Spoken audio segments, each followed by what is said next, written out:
All right. Welcome to the DDPS seminar, everyone. Before we introduce our invited speaker today, let's go over some rules and logistics. First of all, please mute yourself during the talk and please use chat room to post your questions so that you can address them in Q&A session at the end. Second, today's DDPS seminar is open to external audiences. Therefore, no classified discussion is allowed, so please watch out. Finally, the talk today will be recorded and uploaded in our YouTube channel. That's about it. Let me introduce our speaker today. It is an honor to host Thomas Beckers, who is an assistant professor of computer science and Institute for Software Integrated Systems at Vanderbilt University. Before joining Vanderbilt, he was a postdoctoral researcher at the Department of Electrical and Systems Engineering, University of Pennsylvania, where he was the member of the GRASP Lab and Precise and Asset Center. In 2020, he earned his doctorate in electrical engineering at the Technical University of Munich, Germany. He received the BSc and the MSc degree in the electrical engineering in 2010 and 2013, respectively, from the Technical University of Braunschweig, also in Germany. In 2018, he was a visiting researcher at the University of California, Berkeley, very close from here. And he is a Dot Alnet Fellow and was awarded with the Rhodes Schwartz Outstanding Dissertation Prize. His research interests include physics-enhanced learning, nonparametric models, and safe learning-based control. Today, Thomas will present an exciting topic, which is physics-enhanced Gaussian process for learning of electromechanical systems. Please enjoy and expect a wonderful talk. Now, without further ado, let me pass the baton to Thomas by asking one random question. Today's random question is, what is your idea of the perfect day? All right. First of all, thank you very much for the kind introduction. And yeah, so my perfect day, since you said I'm coming from Germany, like from Munich. So Munich is very close to the Alps, so great mountains. And I really love hiking. So my perfect day would definitely first start with a good breakfast with eggs and bacon, and then like a nice hiking trip. Best case would be in the mountains, having wonderful sunny weather, and yeah, having a great day outdoors. Nice. Sounds like my perfect day as well. All right. The stage is yours, Thomas. Thank you very much. Yes. Yeah, as I said, thank you for the kind introduction. And yeah, my name is Thomas Beckers. And yeah, today I want to present our work on physics-enhanced Gaussian processes for learning of electromechanical systems. And yeah, in general, so my background is in control theory. So I'm coming from like the idea of safe learning based control. And so recently we started to think about like, how can we make that possible?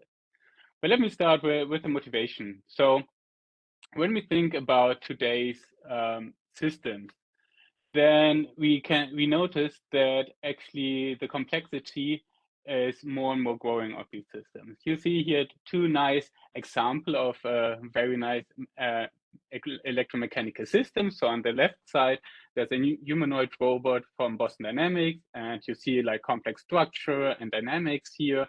On the right side, a bio-inspired robot from Festo with new materials and new actuation concepts.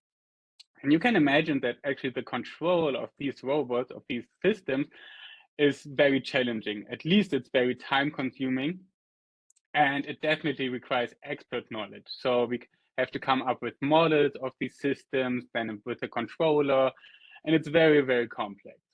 However, I mean, you can also see with respective amount of theoretical work and experimental evaluations, we can control these systems, right? You see like this, how this robot jumps, how this robot on the right side is actuated and can grip objects. But the problem is that sometimes we still fail. And we might fail because we are not able to consider like all parts of the system dynamics sufficiently accurate. So our models, as you know, are never perfect. So there's always a mismatch between the model of the system and the actual system. And this can be in control. So if you use this model to control the system, this can lead to some issues, as you can see in the videos. On the left side, again, the Boston Dynamics robot. And you see at some point he steps on some soft material here, right at the moment. So, and these are parts in the dynamics of the system or in the environment that we are not able to capture in our model because it's too complex, because it's very nonlinear, or just too time consuming to model all these things. So that means that we have always trouble to find good models, or that we're never able to really get a perfect model due to too complex dynamics in our system, due to some soft materials, for example, or just like new environments, like on the right side. So maybe there's like some wind, and so my drone crashed here. What we could experience in the last decade, that machine learning is here a very promising approach to tackle this issue. So the idea is, instead of using first principle models, so using like standard physics like ODEs to come up with a model of these systems, we're using data. So we collect data of the system, and then we're using some machine learning models. And we use these models then for coming up with a controller. And here you see 3 examples. So the first one is actually already quite old. So this is a robot which learns how to flip pancakes with a reinforcement learning approach. And so here we use the machine learning model to learn the dynamics of the pancake. And you can imagine that like these dynamics are pretty hard to write down just by hand. Another example you might know from DeepMind, also already some years ago, where we use reinforcement learning to learn how to actuate the stickman so he can walk and even jump over obstacles. And more recent example from a robotic hand from OpenAI, which learns how to actually manipulate this Rubik cube. And also here you can imagine that like a model for this Rubik cube is quite hard because you see you have some slips, you have uncertainties, and so very, very complex model. But what you can also see is that actually all these systems are not very safety critical, right? So I mean, like with a pancake, maybe you have a bad breakfast if it's go wrong, but I mean, it's not safety critical, right? And with the stickman, Rubik cube, so it's mostly like toy examples.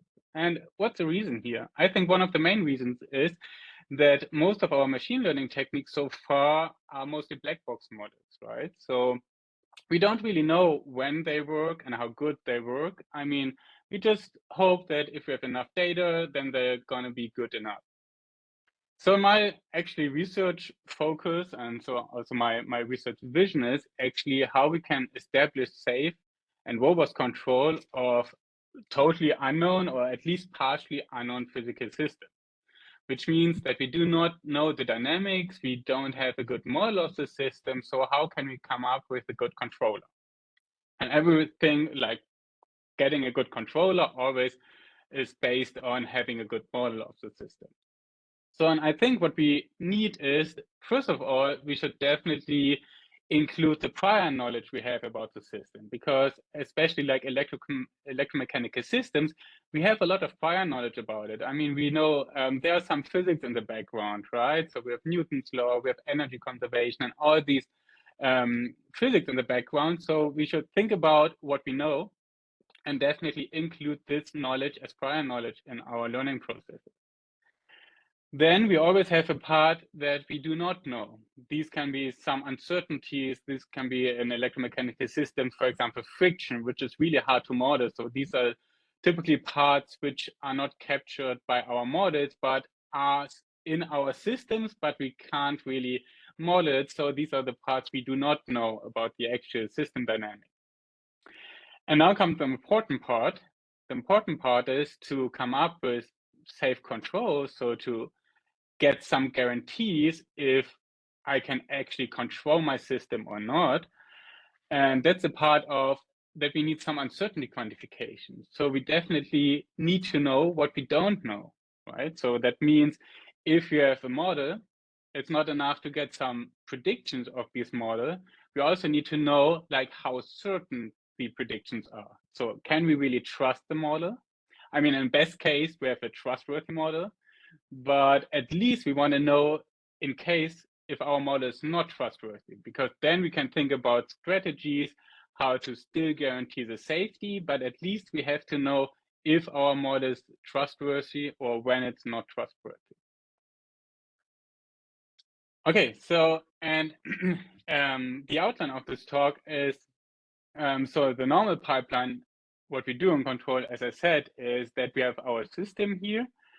From the system, we come up with some model, and here we focus on data-driven models, and then we use these models in control. But today, I just want to talk about this left part. So when we have an electromechanical system and we collect data, how we can come up with a data-driven model, how we can include prior knowledge into this model. And so first of all, I will introduce Gaussian processes because the title of the talk also includes Gaussian processes. So you can imagine we're working here with these processes as a machine learning model. And then the first part of the talk is then I will introduce Gaussian Process Port-Hamiltonian systems, which is some class of physics enhanced data-driven model we use. And in the second part, I will talk about Gaussian process variational autoencoder. Okay, so before I dive into Gaussian processes, let me start again with why we want to have physics-informed learning. So as I said, in control, we have like two different concepts of how we can up with the control. So both concepts is always the idea I have my control loop. For example, I want to control a robot, and I have to come up with a controller. So typically I start with some model of the system. And when I talk about a model, so we normally talk about an ODE model. Okay, so a bunch of equation of ODE equations. And we have two different ways actually how to do that. So the first one is like physics-based, and that's the way we did like in the last 100 years, I would say.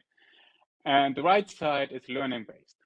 Okay, let's start with physics-based. So what are the benefits of a physics-based model? Okay, so really where I can write down the ODEs of the system.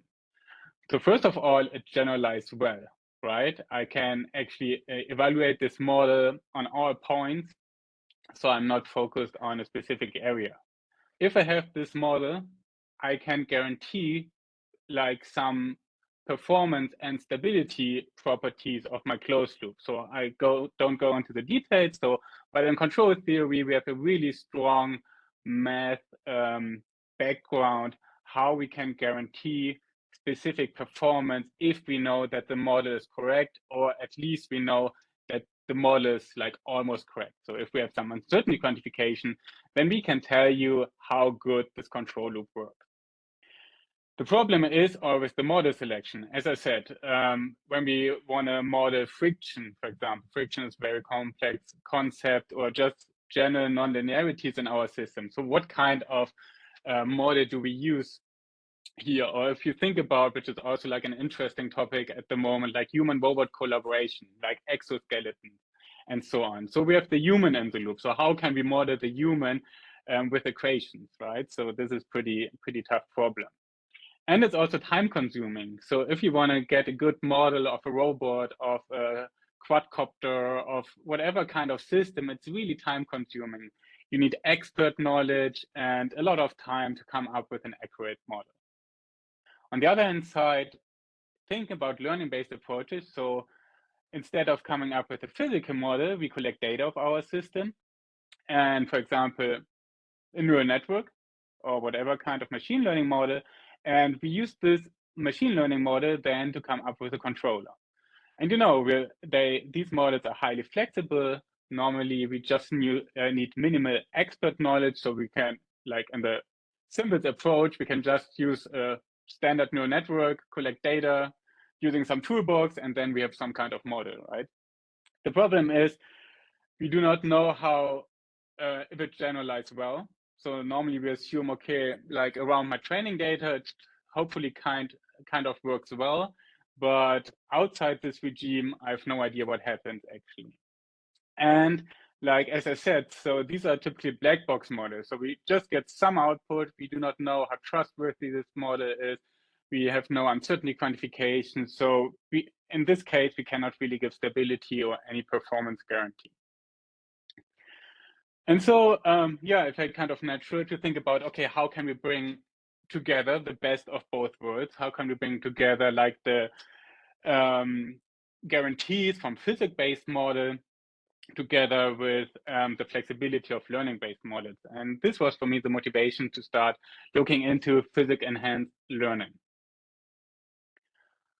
Okay, so yeah, let me introduce our first problem statement. So we think here, or we want to talk here about electromechanical systems, which can be expressed as some type of ODE function here. And we are input affine. You see we have here the F function, so the dynamics, and then an input matrix G here, and an input U. Okay, and X is the state of the system, for example, the position and velocity of your mechanical system. Then we actually observe the system, and we collect data.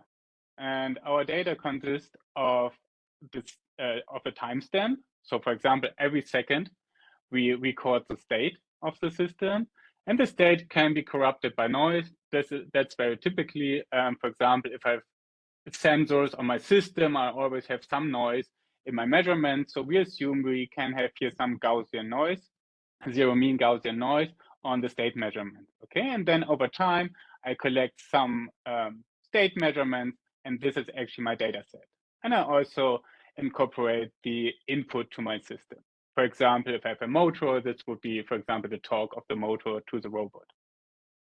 And when I talk here about electromechanical systems, I think it's important to mention here that these kind of systems are typically low dimensional. So we talk about like, I don't know, 2 to maybe 10, 12 states. So these are the typical systems we're dealing with, but often highly nonlinear because we have like these nonlinear materials or nonlinear elements in our system.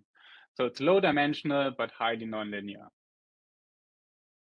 Okay, and the problem is now, given this data set D, we aim to find a dynamical model of our system, which first represents a large class of systems. So we want to keep the flexibility. So we want to come up with a physics-informed machine learning model, which is flexible, so which I can use for different type of electromechanical system. So it should be expressive. Then, as I said, we are in control. We're interested in uncertainty quantification because at the end of the road, when we want to use these models in control, we need these uncertainty quantification to give guarantees about the performance of the controller. So we're looking for a model which is reliable, or at least it should tell us if it's trustworthy or not. And then the last point is that it should respect physics. So it should, and if it's respected physics, it generalizes well, right? So then we can use the model not only close to the training data, but also if we have sparse training data or if we're in areas without much training data. Okay, and yeah, now, okay, we decided we want to do some physics-informed learning, right? But so what's our machine learning model here? And yeah, a quick overview, a very, very simplified overview, I would say, about different models. And here on the x-axis, you see the expressivity. And here, if we have any kind of uncertainty quantification. And first of all, we can think about parametric models, right? So for example, a simple linear model, you know, you have two parameters, A and B, and you can do like least square. And then you have like this regression model. It's very simple, but not very expressive and does not have any uncertainty quantification. Neural networks, of course, very expressive, can deal with large data sets, but at least in the plain form, we also have no uncertainty quantification. And then we have like the whole part of Bayesian parametric models, right? So where A and B you put some prior distributions on A and B, and you can use Bayes' theorem to get a posterior distribution, and then you have a regression actually with some uncertainty quantification. Again, same problem. It's not very expressive, even if you have more complex parametric model, but it's still like mostly simple model. And then we have we can combine the best of both worlds, kind of, and these are Gaussian processes. So in Gaussian processes, actually it allows us to include prior knowledge in a very nice way. It's a nonparametric technique, which means it's actually very flexible, and it gives us the uncertainty quantification we want to see. Okay, so let me talk more about Gaussian process because this is a very central point for this talk. We use it like in both approaches. So the idea of a Gaussian process is actually that a Gaussian process is a distribution over function space. So you can think about like a Gaussian distributed variable, which is fully defined by a mean and a variance, right? And now you make it dependent over some index set, for example, the real numbers. So you make it a function. And so you have you can describe a Gaussian process by a mean function, here m of x, and some covariance function. So what's the covariance between 2 points in your input space? And the point of a Gaussian process is that if you have now like a function or infinite number of random variables. And if you pick any finite set of these random variables, it's always jointly Gaussian distributed. Okay, so if you pick for example, two variables, they're jointly Gaussian distributed here. And this means, so let's assume we have some index here our input x and some output y. And in red here, this red line is now our mean.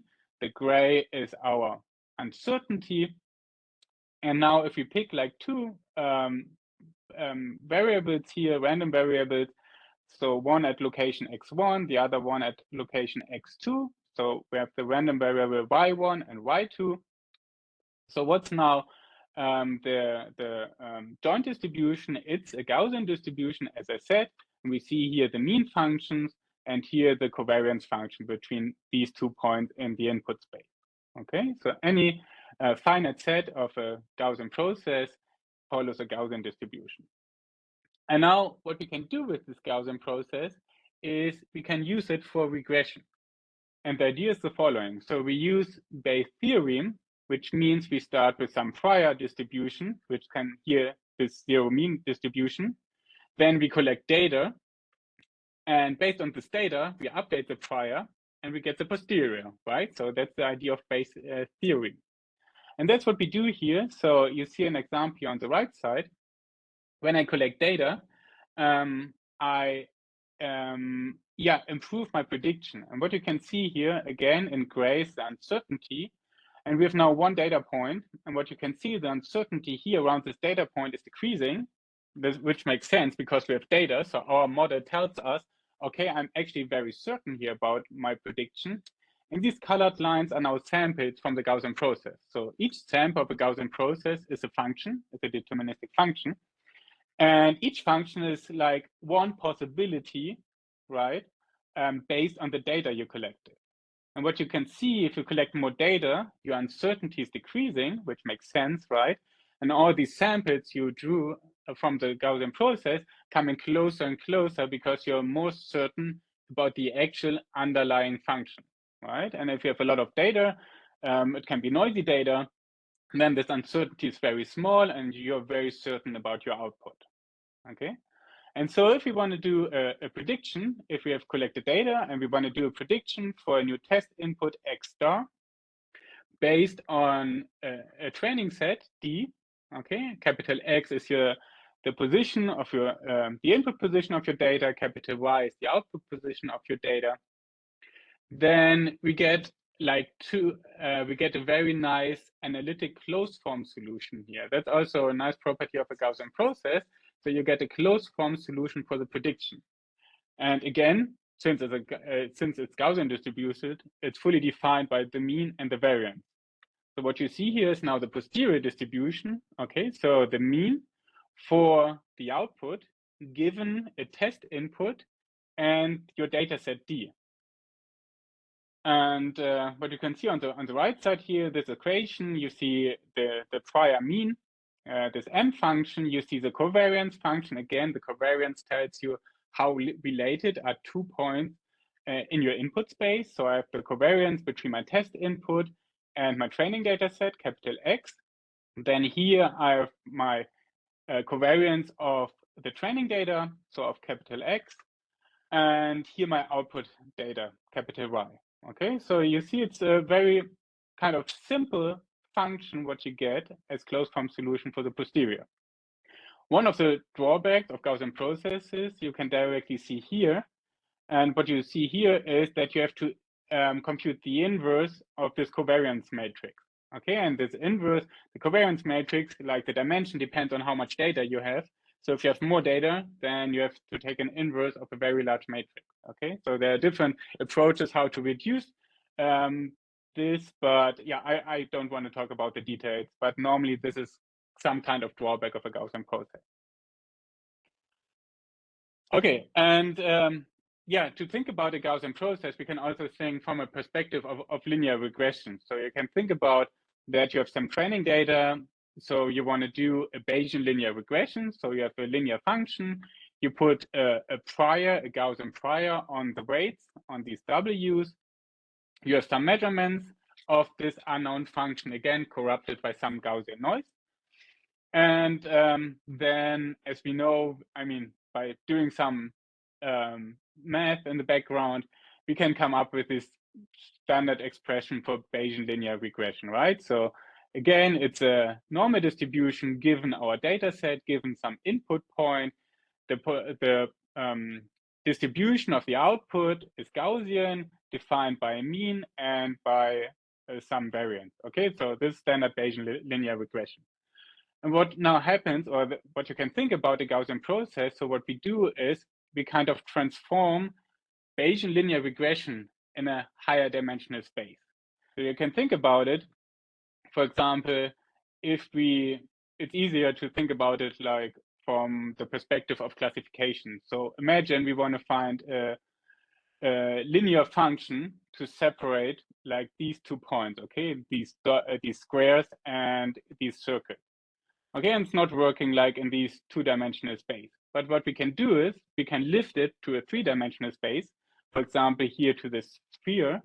And here we can easily find a linear plane to separate these 2 training data sets. Okay, and that's the idea actually what you can think about as what a Gaussian process is doing. We're doing Bayesian linear regression, but in a higher dimensional space. And this higher dimensional space is actually defined by some feature map. So you have some mapping from this lower dimensional space to this higher dimensional space. And instead of using like the X, the input, we just now use this feature mapping from the input. Okay, so we do this transformation from the input to the higher dimensional feature space. And the nice thing is here, because when you remember, like in the posterior distribution of the Gaussian process, you didn't see this feature map. And the point is that we actually don't really need to know this feature map, because it turns out that if you put it like in this equation here from Bayesian linear regression, that it always appears as inner product. So the only thing we need is the inner product of the feature map. And this is exactly the kernel function, or so from a Bayesian perspective, we think about it as covariance. From a machine learning perspective, this is often called a kernel function. Okay. Okay, so that was like the quick introduction into the Gaussian processes, and now really the part like how can we incorporate prior knowledge into the Gaussian process. And when we take a look on the mean function, so this is like this, again, the posterior mean expression for the Gaussian process. It's slightly different. It's written in a slightly different way. But here again, I have the prior mean. And here, this part is now written as the sum over the number of data points. Here's my covariance function. And this weighting factor depends on the collected data. Okay, and if you see this equation, you can directly come up with 2 ways how to incorporate training prior knowledge. First one is via the mean function, right? So you can think about including some parametric model as mean function, and this would act as some guidance, right? So without data, you would follow your mean function, but as soon you have data, you trust or you rely on the data and you can diverge from your mean function. The other way is via this kernel function or covariance function, right? So we can also think about how can we design this covariance function, okay? And this is different from the mean function because, as I said, the covariance function is connected to this feature map, like where you lift your Bayesian linear regression in. So this means this covariance function actually defines the class of functions of your Gaussian process. So let me give you here some examples. So if you have some training data points, a very simple covariance function is the so-called linear covariance function. And this kernel function actually defines the space of linear functions. So which means like every posterior mean of a Gaussian process is always a linear function. Okay, so you limit the class of regression, so or you limit the function class for a regression to linear functions.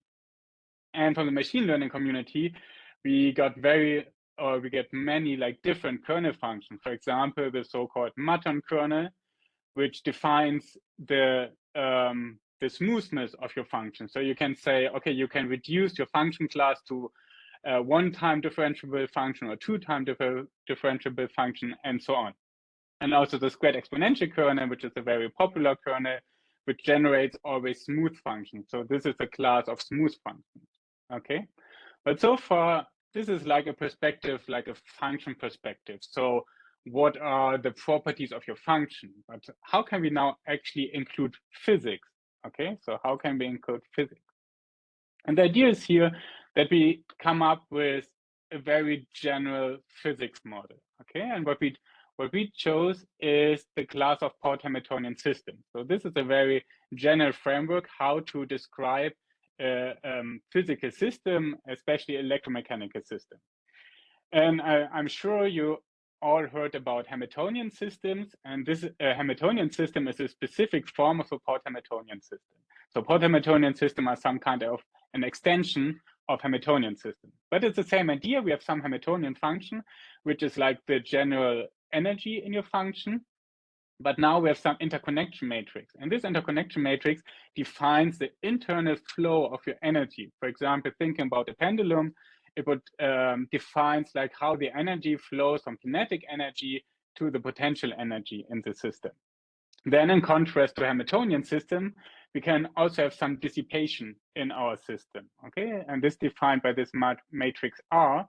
For example, if we have friction, it would be part of this matrix R. Then we have some input matrix G and some output Y of our system. And Port-Hamiltonian system have some very nice properties. So J is Q-symmetric by definition, and this always ensures energy conservation. So at least if we have no dissipation, so if R is 0, then we have energy conservation, then the energy is always constant. The input and output defines a passive system. We can connect different Port-Hamiltonian system and get again a Port-Hamiltonian system, so we preserve the structure. And finally, since it's like an energy-driven model, it's very suitable for multi-domain applications. So it's very easy to connect electrical system with a mechanical system because everything is under the big umbrella of an energy, of the total energy of the system.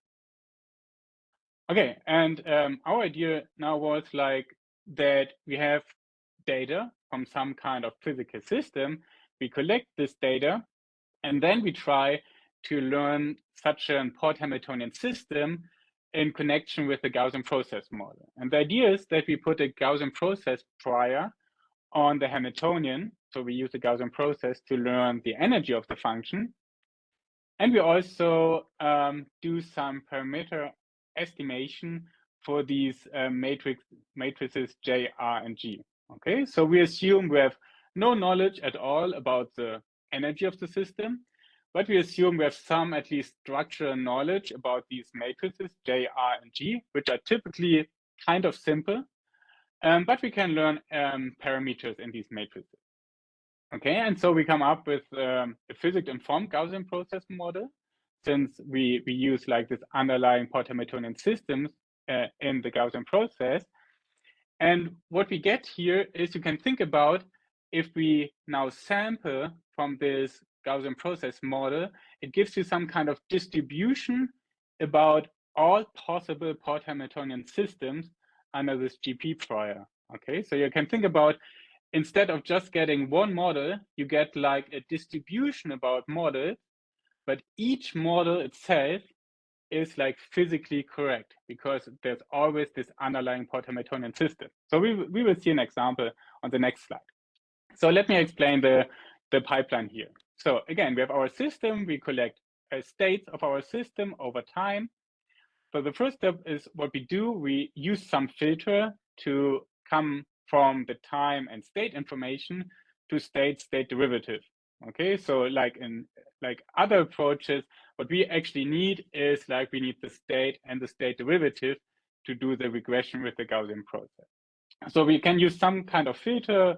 We use here a Gaussian process, but there, at least in control, there are many other filters you can use. Then we have our Gaussian process to learn the Hamiltonian. We are able to learn some parameters in our matrices. And after the learning process, we sample from this Gaussian process. So for example, we can draw 10 samples. So we get like 10 deterministic Port-Hamiltonian systems. Then what we have to do is doing some approximation to make it more computational tractable. And then we put this in an ODE solver, and then we get trajectories like from our 10 sampled Port-Hamiltonian system. Okay, and each trajectory is like one possible model based on the data we collected. Okay, and if we collect more data, these trajectories are closer together. If we have less data, then of course we see more fluctuation between these models. Okay, I think I speed up a little bit so that we can also come to the second part of the talk. So as I said, we have here the filter. So, and the only purpose of this filter is that we come from time state information or data to state derivative. And what we do is simply we use the time and states, we fit a Gaussian process into this data, and then we take the derivative of a Gaussian process. Since it's a closed form solution, it's easy to take the derivative. You can directly take the derivative of the covariance. And what we get is then the mean prediction for the state and a mean prediction for the state derivative. And so we can create a new data set with the state information, again, for example, like the position and velocity of the robot, and the derivative, like the velocity and the acceleration. And then the actual core of this approach, we put a GP prior then on the Port-Hamiltonian system dynamic. And what we get is then a new kernel function, okay? And this kernel function is like inspired or includes these Port-Hamiltonian system structure. And so we have like a Gaussian process for the right-hand side of our ODE. And what we use here is the property of a Gaussian process that it's closed under linear operators, which means if G here is a Gaussian process and you have a linear operator acting on your process, then you can include that in the process, and F is again a Gaussian process. Okay, it's the same like a Gaussian distributed variable.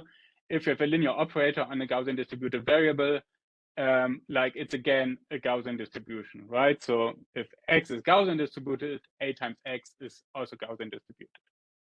And that's the same for Gaussian processes. So for example, we can have the differential operator and we can include it in the kernel function. And then what we could do is, for example, if we do function regression, but we do not have as training data the function values, but the derivatives of this function at some positions, right? We can take the derivative and then do a prediction of the value, of course, plus minus some constant.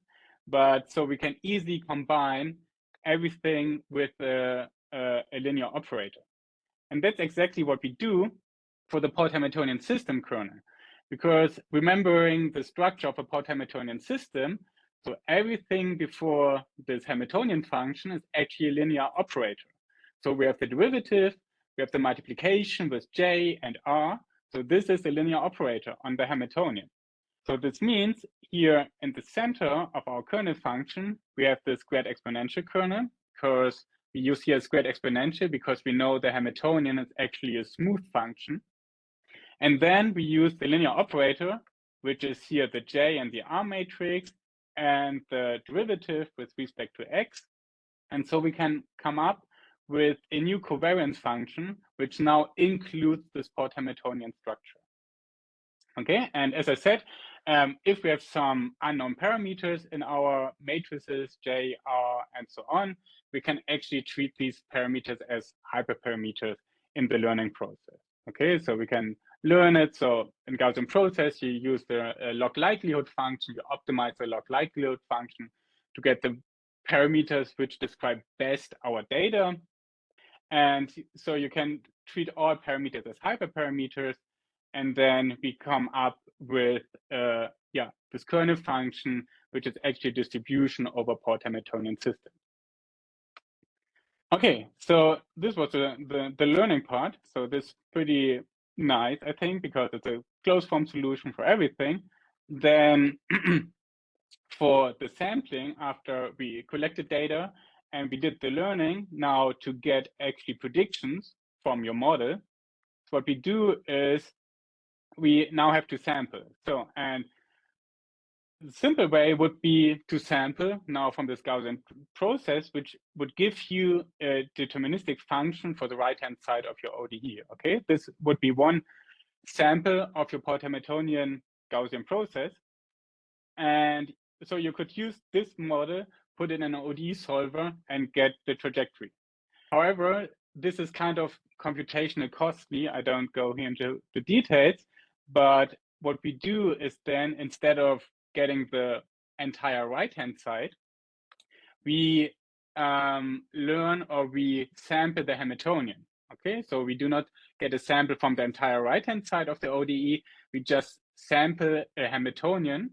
Okay, and then we use some approximation technique for the Hamiltonian, and then we put the Hamiltonian again in this Port-Hamiltonian structure, and then use an ODE solver to get our trajectory.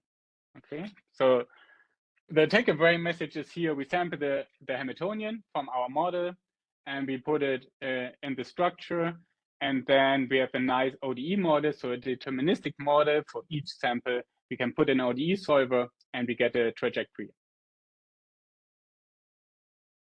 Okay, and for this kind of Port-Hamiltonian system, we have also some theoretical results. So again, without going into the details here due to the time constraints, but what we can see is that if we draw samples, we actually get Port-Hamiltonian systems, which have all the nice property of normal Port-Hamiltonian system. Okay, I skip here the idea of the proof, but this is similar to like the proof of normal Port-Hamiltonian system. And the other interesting property, especially from a learning perspective, is that it allows now composable learning. Okay, think about like you have a big system, like with many different complex parts, and now you can separate your system and learn these parts separately. And at the end of the day, you can now combine your probabilistic model with other probabilistic models. And again, it's one big Port-Hamiltonian system, okay? And still have this closed form solution. So this is a very nice property of this Gaussian process, what we used here. Okay, an example here. So here with an, like a toy example, what we use here is this red ball is some iron ball, and we have here a coil which creates a magnetic field, and when it creates a magnetic field, it attracts the ball, right? And it's a nice electromechanical system because you can imagine that the inductance actually depends on the position of the ball. Okay, so like the mechanics influence the electrics and the other way around.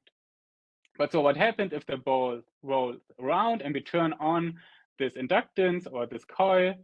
visualized here by this red color. Then it attracts the ball. And so, yeah, that's like a nice physical system. Okay, and here we collect some data points. And now on the right-hand side, what you can see is now our Gaussian process model with 4 samples. And these no, 3 samples, sorry. And these colored balls are now samples of the Gaussian process, okay, of our Port-Hamiltonian system. And what you can see here is like, we have not just like, I don't know, 20, 30 data points. So our models are quite different, but the point is that like each model is physically correct. So from the perspective of Port-Hamiltonian systems. Okay, so each model is like correct in terms of the evolution of the energy. And if we collect more data, like in this example, then of course our models are closer together, our uncertainty is smaller, and like the trajectories are very similar. Okay, so we get a nice model with some kind of uncertainty quantification because we can draw some samples and actually see like what is the variance among these samples. And yeah, if we take a look on the numerical results, so the important message here is what you can see, as I said, that each model is physically correct. And if we take here a look, especially on the Hamiltonian, so the dashed line is the actual system, so the real system, and the colored lines are now our samples from our Gaussian process model. And you can see here in the red square, so and this at this time we turned off the coil. So what we want to observe here is that the energy is only constant or decreasing, right? Because we don't put any external energy in the system. And you see that that's true for all samples. So, and this is what I meant by that the samples are physically correct. Okay, so the take-home message is here, even with sparse data or even without any data, our samples are always like physically correct. And of course, if you have more data, then your model is getting closer and closer to the actual system behavior. Okay, and we have here some extension, which I just want to briefly mention. So we extended to switching system, for example, for this hopping robot, where you have switching dynamics in your system. So we can come up with switching Port-Hamiltonian systems, where we use a Gaussian process as classifier here, in addition to our known Gaussian process Port-Hamiltonian system. And so we can also identify this hopping robot, and what we get from the GP classifiers now, it tells us in which mode we are. Here for the hopping robot, we would have 2 modes. We have one mode where we are in contact with the ground, and another mode where the robot is in the air. And so we have 2 different dynamics. And with the GP classifier, it now tells us if we are in mode 1 or mode 2. And again, we can then sample from this model, and we have like the very similar properties as I showed you before. Another extension is that so far we only had parametric, or we are only able to estimate some parameters in our J, R, and G matrix, but this is some kind of limitation because, for example, friction would be some nonlinear function in your R matrix, okay? So some complex function, okay? Not just like a parameter, like in a very simple friction model, you just have, I don't know, a parameter in front of your velocity or something like that. But normally the friction is much more complex. So can we also like estimate more complex elements here in our J and R matrix? And the idea is here that since we love Gaussian processes so much, we also put now another Gaussian process here in our matrices, okay? And again, we have to think about how we can guarantee this Q symmetry here of this J matrix, and that this R matrix is positive. But there are ways to do that. Then what we get is that we can also learn some nonlinear friction, for example. The only problem is that since we have now here a Gaussian process and another Gaussian process on the energy, we have a multiplications of Gaussian, and this is not Gaussian anymore, okay? So in this structure, we're losing this nice closed form solution. And we have to do some variational inference to do some approximation here to make this problem tractable.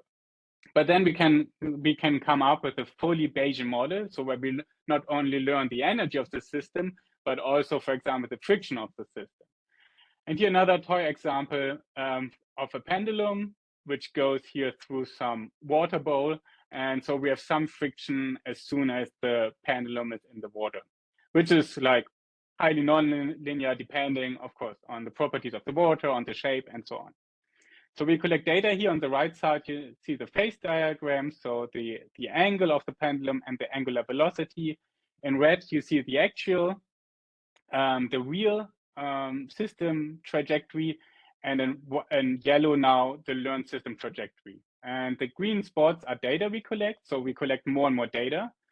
And you can see even after like, I don't know, 30, 40 data points, we get already a pretty good estimation. And again here, it's always physically correct. The only thing is how good the model is, okay? And the color, the background color actually is the uncertainty again here. So the blue area says it's it's certain, and the yellow greenish area tells us it's more uncertain, okay? And it makes sense because in the area with training data, our model is more certain, and in the area without training data, we have more uncertainty.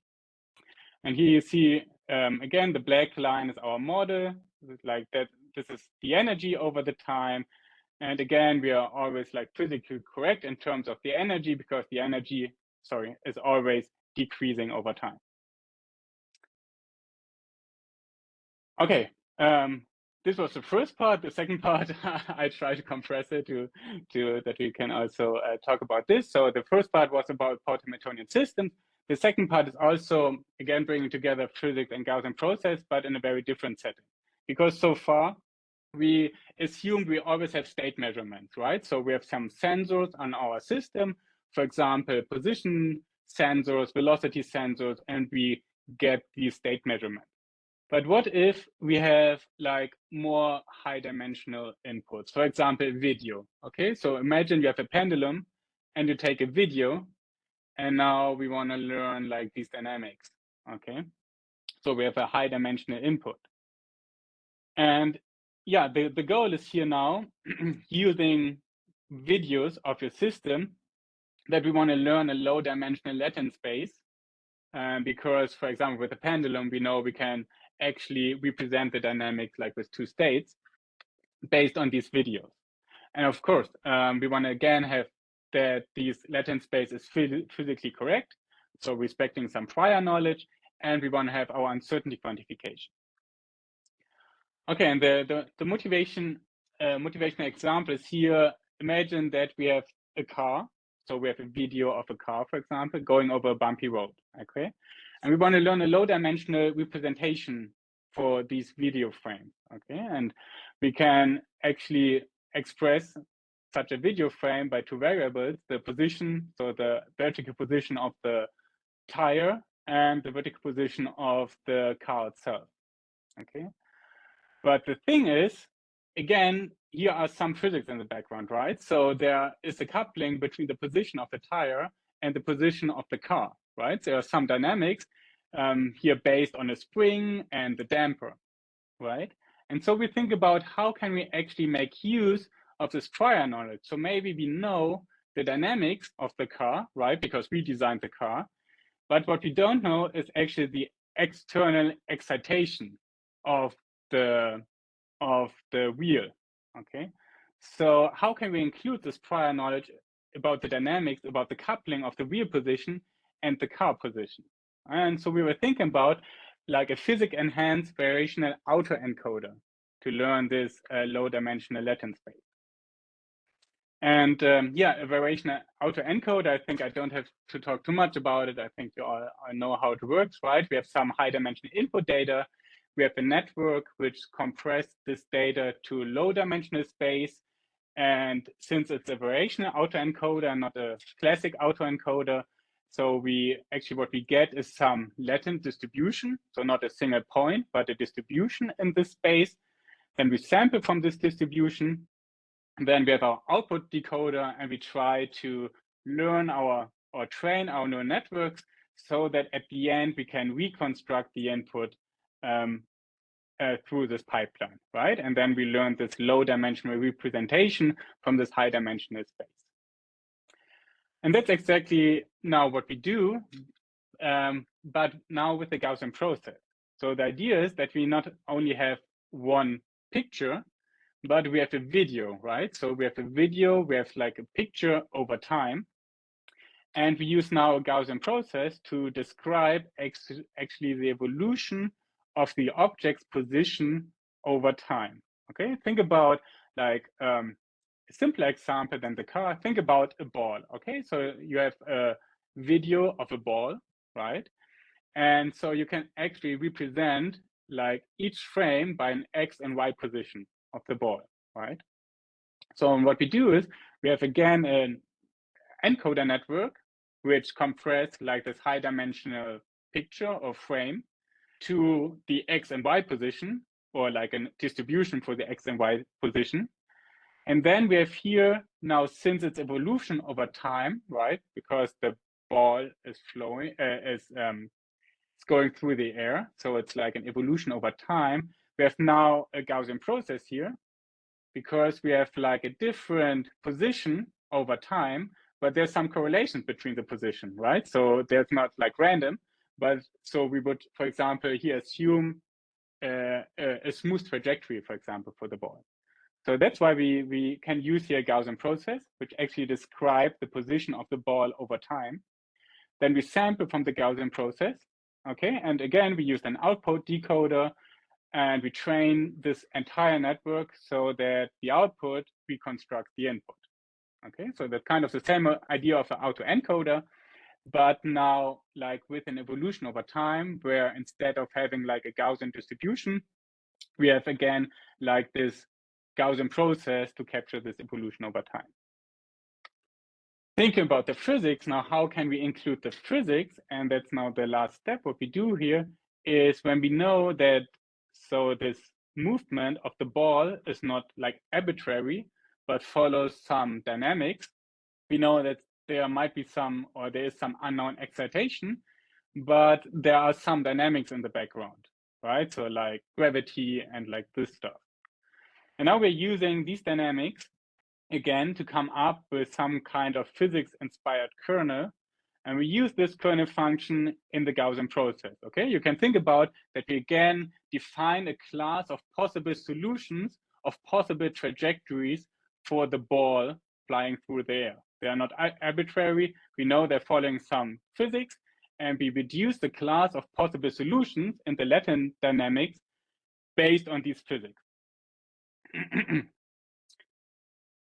Okay, I try to come to an end to stay in this 1 hour.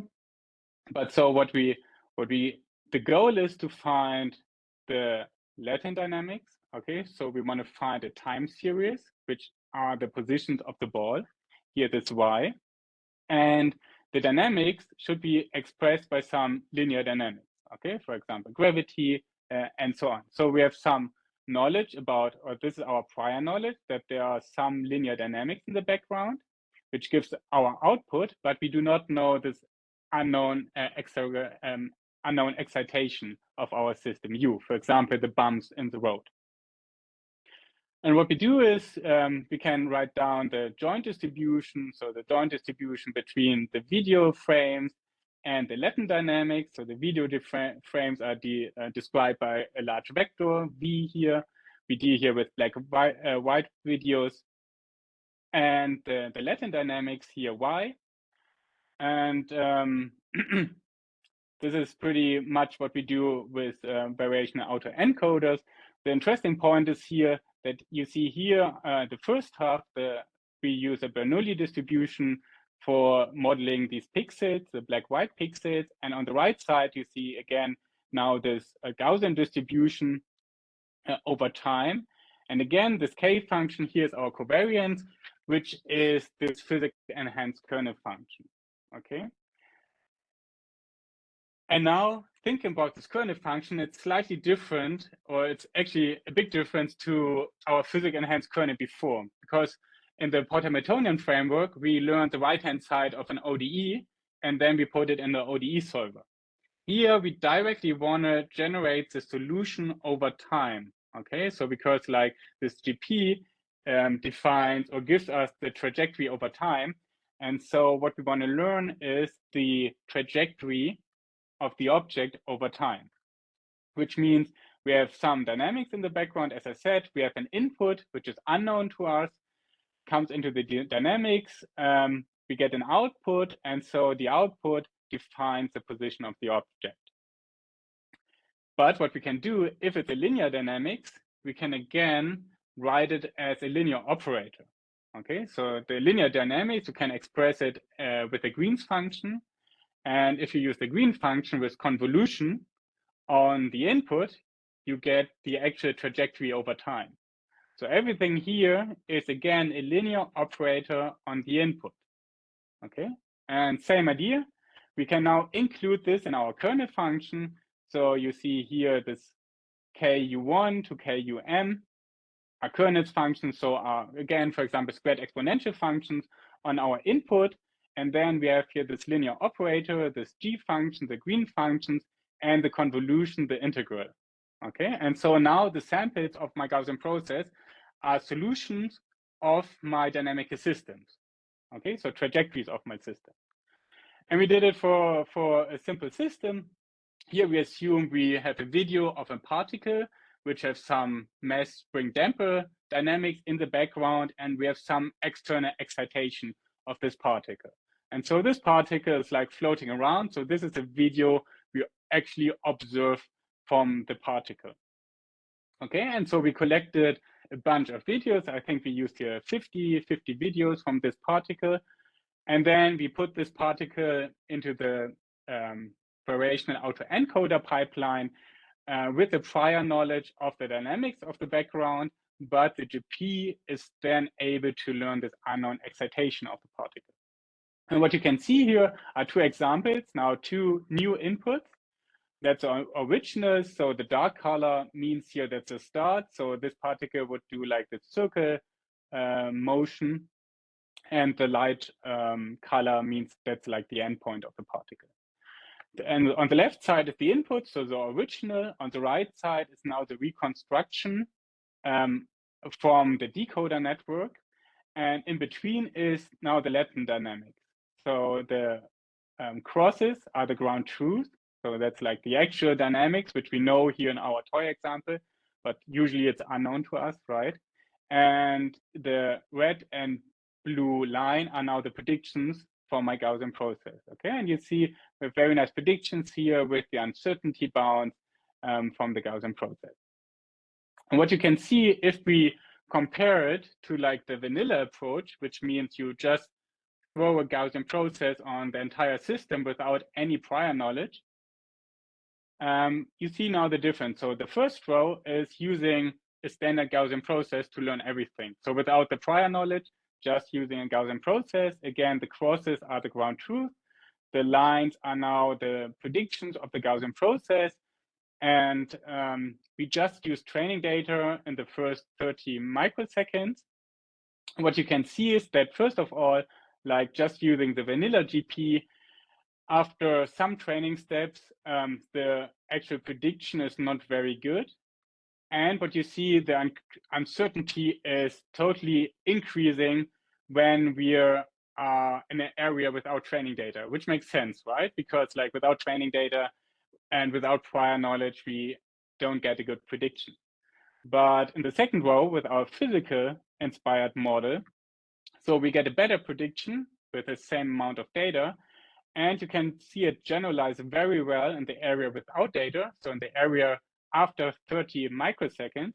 So we get still a very nice prediction, even though we never collected data in this time area, right? But since we know there's like these prior knowledge about the dynamics, the predictions are much better. Okay, so let me come to an end to keep the time. So the first part of the talk was about Gaussian Process Port-Hamiltonian systems. The idea is that I get a distribution about physically correct systems, and I can use these systems to, for example, interconnect to other Port-Hamiltonian systems, and I keep these nice properties. Each model is physically correct, independent of how much data I have.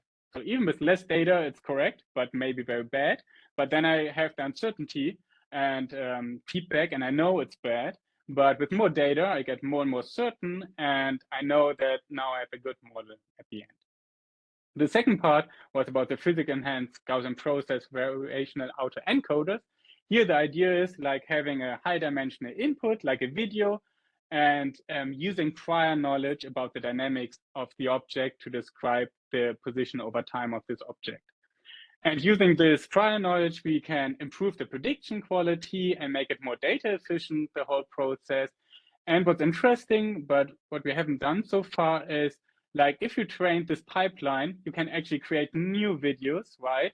But you can change the parameters. For example, in the dynamic, thinking about the car example, you could change like the stiffness of your spring or changing the damper. And then you can create new videos like with different dynamics in the background. And I think that's very nice because then you can think about like, yeah, seeing what happens if you have different dynamics, how it looks like, and so on and so on.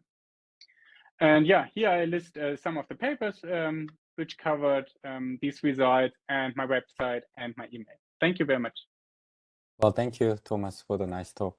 Well, by the way, it is okay to go beyond the 1 hour. Okay. Yeah, I still try to speed up yeah. a little bit, so that's not going to be too late. We had a Yeah, pretty long introduction, so we are pretty flexible on that. I mean, the people can leave because if they have the other obligations, but I mean, yeah. it is recorded, so we are going to upload this video later, so they can watch it later again. So I wanted to focus on you get all the material, you know, you want to cover in your presentation. So that is done. That's awesome. Okay, so let's have a Q&A sessions. Although we have many people left, that's okay. If you have any question, I don't see any question in chat room. So if you have any question, please unmute and ask questions. Yeah, I can start. Okay, so your model motivation, I mean, you start with a robotic control. So I thought it was about the control problem, but as I listen to you, it's not so much about the control. It's you have the data and you try to improve the model as you add more data using Gaussian process. In some sense, it's you're trying to get some sort of surrogate model. Am I summarizing? Yeah, that's totally correct. As I said at the beginning, it's like a two-step process. What you normally do is like first coming up with a good model and then doing the control. And actually, yeah, I'm also working on the control part. It's just like this talk was focused just on the modeling part. But you're totally right. I mean, the thing what I try to make clear is that as soon as we have a model with uncertainty quantification, then we can use our well-known control pipeline. Like, for example, if you heard about MPC control or any other kinds of control, like if we have some knowledge about the quality of the model, then we can typically get some robustness statements. And I mean, that's also like my other big research area, like then what kind of statements we can get here. But yeah, everything starts like with the model, right? So yeah, maybe at some point I can have another talk about the second part, how to use then these models in control. Yeah. In control, okay, I see. That would be another good talk. Yeah, so I can see that you're really fond of the Gaussian process. Yeah. But as you know, there are so many other choices. I'm wondering if you have compared the Gaussian, some sort of comparison study. Yeah. Because we do have the many options. As a model. Yeah, I mean, I of course looked also into other models. The thing is, I think it kind of depends also on your problems. As I said, I mean, we are mostly thinking about like, low-dimensional problems with mostly sparse data, because also like from my previous lab, we had like many application of robotics, especially in cooperation with the human, like human-robot interaction, exoskeletons, and all these cases where you have typically very sparse data set because the human don't want to spend like hours coming up with training data. And like with these sparse data set, I mean, yeah, I don't know, for example, I tried Bayesian neural networks or something like that, but it totally not gives the same performance with like sparse data set. You need much more data. And like in these settings, like for us, it turns out that, the Gaussian process is actually the perfect approach for us, because I can like, based on the idea that you have the prior knowledge, right? Even if it's not physical prior knowledge, that you have like smoothness knowledge or so on, that you can come up with very good results with sparse data. And I don't know about like too much other approaches where you have this nice combination of sparse data, of closed form expressions, and what's the last thing? I missed something. And uncertainty quantification. Okay, sounds good. Well, any questions from audience? We have 13 of us. You And stayed. maybe when we wait for question, maybe comment, maybe something to add here. I mean, I don't want to say that the Gaussian process is now the holy grail for everything, right? I totally want to just say that it totally depends on your application, right? Of course, if you have a lot of data, you can think about other things, but as I said, like depending on our applications, also thinking about that it should be like having a closed form solution that's also very nice. Thinking about using these models in the control loop, that you want to have some real-time guarantees and so on. So that's many things you have to think about if you want to use it in control settings. All right, that sounds good. I have another question about the training. How long usually does it take to train this Gaussian process model? I mean, not too long. I mean, the training is then like about getting the hyperparameters, right? It's then like optimizing the log likelihood function. Yeah. And it totally depends on how much data you have. As I said, like in the like vanilla form of a Gaussian process, it actually scales cubically with a number of data. So this means like normally you can nicely work with like 1,000 to 3,000 data points, and then it takes like minutes maybe to train it, or even less. But as soon if you have more data, then it kind of explodes. So then you have to think about either there are like many people who think about how to speed up this Gaussian process, and there are already some solutions how to make that possible, or really just using a totally different model. Then I think if you have a lot of data, then of course neural networks are a better choice, I think. Well, training of the neural net is not computationally efficient either. Of course, yeah. Is it your code is available? Is it open source? Not really yet. We are not in the state I would make open source, but we are working on that. We know that like in machine learning, you always have these very nice toolboxes and everything accessible, and I think that's something we have to work on in the control community. But we are definitely working on that. I hope we will get a nice package out soon. All right, sounds good. But if some research group is interested in your model, is it shareable? Yeah, definitely. Please, if you're interested, please reach out. I can at least send you like the code of these toy examples and so on, so you can definitely see how it works and work with it. So please feel free to reach out to me if you have any questions about it or the code or something. All right, sounds good. All right. Is there any question from audience?